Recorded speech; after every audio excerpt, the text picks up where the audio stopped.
Property investment ba ang hanap mo? For rental or for end use? Naghahanap ka ba ng condominium na affordable at the same time quality and spacious? Ikaw ba ay OFW na naghahanap ng investment sa Pilipinas, particularly sa Luzon? Kung yan ang hanap mo, subscribe ka na sa channel na to.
Hi guys, so once again, this is Banjo Santos, a property consultant of DMCI Homes. So as you can see ngayon, dito ako literally sa isang resort. So this is not just a resort inspired, literally sa resort po talaga to. So dito ako ngayon sa Solmera Coast, that was launched last August 2023. So this is the first condo hotel leisure by DMCI Homes in San Juan, Batangas. So as you can see, napakaganda po na ambience. Kung nakikita niyo yung barricade na yon, andun tatayo yung mga buildings. Actually may 5 buildings siya, 3 for condo hotels and then 2 for residential. As of now, naka-launch pa lang po is yung 3 condo hotels, namely Matahari, Kartika, and Bumi Building. To give you the latest update, sold out na po yung 3 condo hotels. So ngayon, open na po yung Asri Building, which is residential. Matahari is somewhere there, malapit po siya sa beachfront.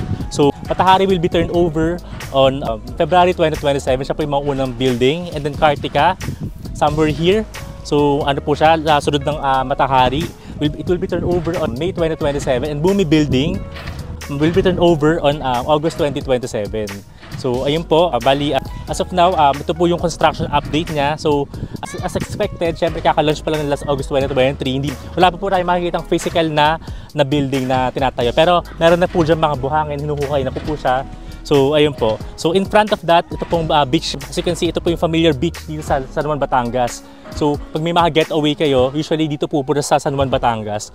Because as we all know, maganda po yung talaga yung beach dito. So ayan po, ito po yung paligid niya. So you can see may mga cottage siya dito. Ayan. May mga cottage siya dito. Then ganyan po kalawak. Actually itong beachfront to, ganyan po kalawak yung magiging beachfront na Solmera Coast. So hindi po siya yung medyo maliit. Actually may mga iba kasi dito na sa ibang developer dito is medyo masikip yung beachfront nila. Ito po ganyan po kalawak yung beachfront. Hanggang doon po sa side po na yon. Kung makikita nyo.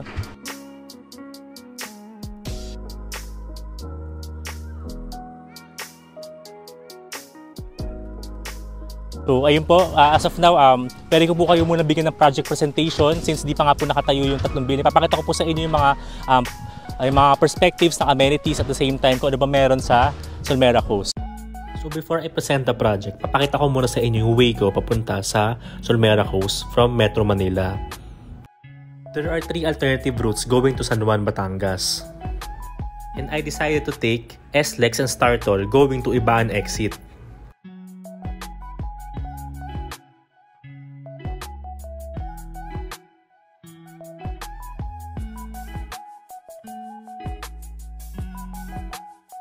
Pagpasok pa lang ng Ibaan exit, makikita na yung maraming signage ng Solmera Coast.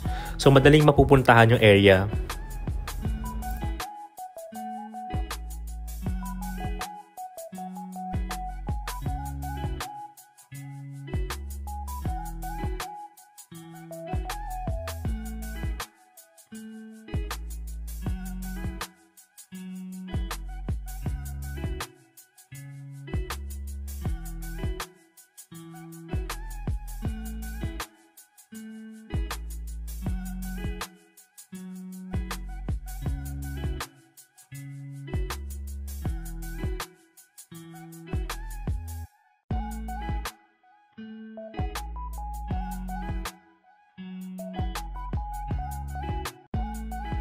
So to begin the project presentation, Solmera Coast is a leisure residences by DMCI Homes, which is ideal for investors and located in tourist destination just like in San Juan, Batangas. And as we all know, San Juan, Batangas is a very popular beach destination, especially in the south area.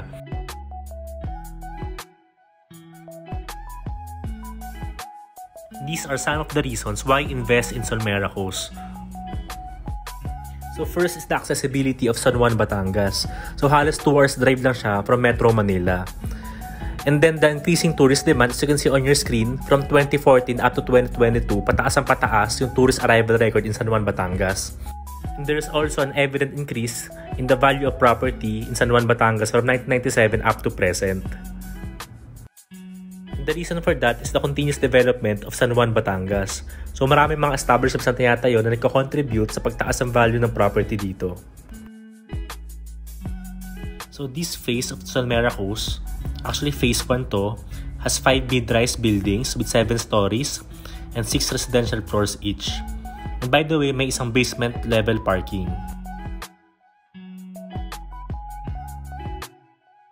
The architectural theme is Asian Tropical. So parang medyo Balinese style siya. And right now, let me show you the perspectives of the amenities.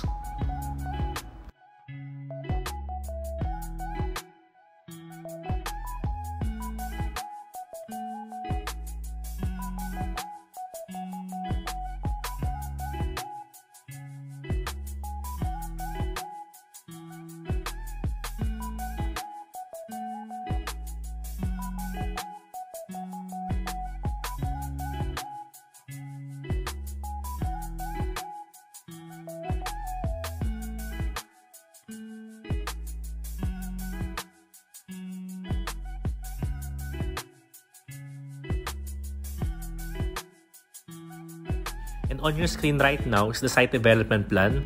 As you can see, there's a pool complex between the 5 buildings. And makikita nyo na kung nasaan yung San Juan Laia Road. This time, let me share you the investment opportunity of owning a unit in Solmera Coast. So meron dalawang klase. Una is yung residential and at the same time, meron ding condotel. Actually, for phase 1, sold out na yung 3 condotels. Namely, Matahari, Kartika, and Bumi Building. But anyway, I will still share to you paano ba yung process dito. So, DMCI Project Developers Incorporated will sell it. And then the unit owners of Solmera Coast will have a mandatory leasing agreement with the PDI Hotels na as of now, naka-disclose pa siya. So, hindi pa po ina-announce kung ano yung hotel particularly. So, magkakaroon po silang 10 years leasing agreement. And then for the room revenue distribution, 30% of the gross revenue will be allotted for the unit owners. So it will be shared by the unit owners. And then 5% are allotted for condominium corporation for association dues and expenses. And then 65% will be allotted for hotel operator for the regular maintenance and upkeep of the project. So this is the rental pool program. So again, it is income generating. So convenient siya, hassle-free and future-proof. And then fully furnished siya since condotel ito. But may ibang arrangement for the residential. So again, this is managed by the hotel operator. So as of dues shall be care of the hotel operator. Then ownership of the units will remain with the buyer. And then the initial period of lease term is 10 years. But after 10 years, it will be automatically renewed unless rescinded by the unit owner. So may decision po yung unit owner if i-renew ito or hindi. And then, independent short-term lease is prohibited. So, just like yung mga Airbnb, hindi po siya pwede dito since magiging competitor siya ng hotel. And then, unit owners will share the 30% of the gross room revenue. So, this will be the monthly income. And by the way, Solmera Coast is titled and grants perpetual ownership, just like any other DMCI projects. So, owning a Solmera Coast condotel is units not a form of timeshare. It is titled and comes with lifetime ownership. It can be shared and transferred to the family or to your friends. And another benefit of being a condotel owner or investor are the complementary room nights. So for studio unit owners, there will be 30 days. Then for 1-bedroom owners, there will be 33 days. And for 2-bedroom, there will be 36 days complementary nights.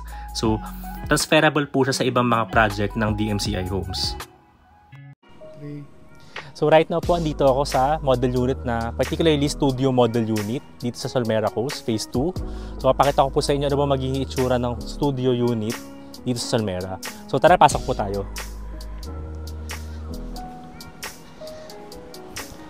So pagpasok niyo po, andito agad yung kitchen. So by the way, hindi po pwede andito. Ang rule po, hindi po pwede magluto.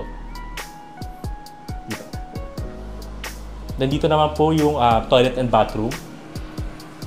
Ayan.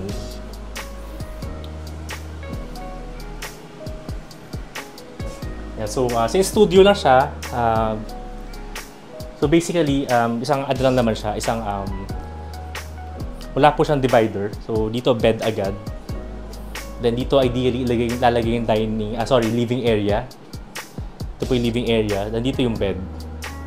So, and then, dito yung access sa balcony. Ayan po. Dito yung access sa balcony. So, actually, hindi ko po siya mabuksan ngayon. Pero, as you can see, ayan po siya. So, medyo paslant po yung balcony niya. Paslant yung railings. Ayan. So, ganyan po yung pagkaka-design sa kanya. And then, ayun po. So, basically, this is the studio unit. And just like what I have mentioned a while ago, sold out na po yung tatlong Condotels. So, ang i-offer ko po ngayon ay the two residentials, which are Astri and Nusa.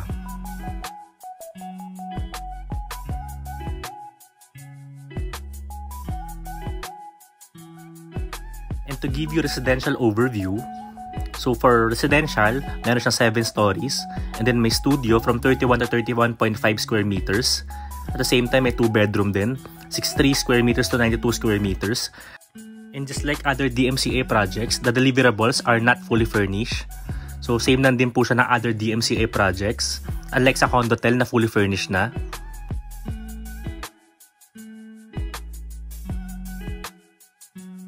And on the next slides, I will show you the difference or kung ano meron sa residential na wala sa Condotel or vice versa. So take a look at this.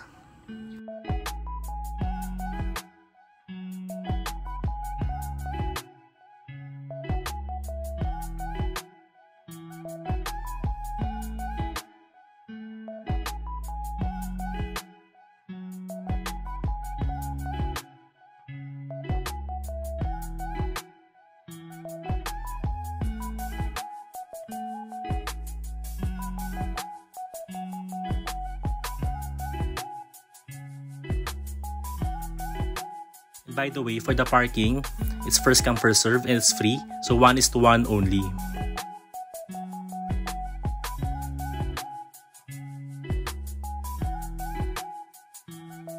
And one of the major difference between residential and Condotel is the availment of hotel services. Again, for Condotel, it's automatic, while for residential, it's optional. So I'll show you the rules when it comes to residential. And then for the residential, kailangan pa po i-register with the registration fee. So for hotel operators approval pa po ito. Hindi po siya automatic na kasama na po sa hotel services. So hindi po ito included sa shared room revenue. Just like sa Condotel na may 30% na paghati-hatian ng mga owners, dito po revenue is from booking of actual unit owned, not from pooled room revenue of participating units. Also, repairs and maintenance are covered by the unit owner. And by the way, there are no complimentary room nights. These are the other rules for residential.